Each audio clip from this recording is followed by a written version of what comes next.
একটা এসি বা ইনভার্টার 12 ঘন্টায় কত টাকার বিদ্যুৎ বিল আসে চলুন আমরা প্র্যাকটিক্যালি দেখি। এই ইনভার্টার 1.5 টনের উপরে এবং 2 টনের নিচে। প্রকৃতপক্ষে এটা হচ্ছে 1.8 টনের একটা ইনভার্টার।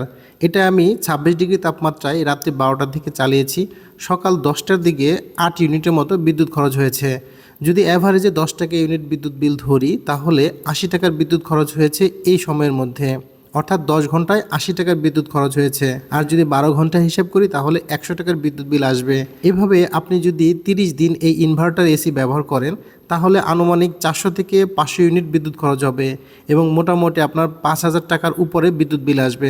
তবে বাসাবাড়িতে যেহেতু 24 ঘন্টা এসি চলবে না, এই কারণে 30 দিনে এই ইনভার্টার ব্যবহার করলে মোটামুটি 4,000 টাকার মতো বিদ্যুৎ বিল আসতে পারে। আমার এই ইনভার্টার কি পরিমাণ বিদ্যুৎ খরচ করছে সেটা মনিটরিং করার জন্য গিয়ার আপের এই স্মার্ট প্লাগটি আমি ব্যবহার করেছি।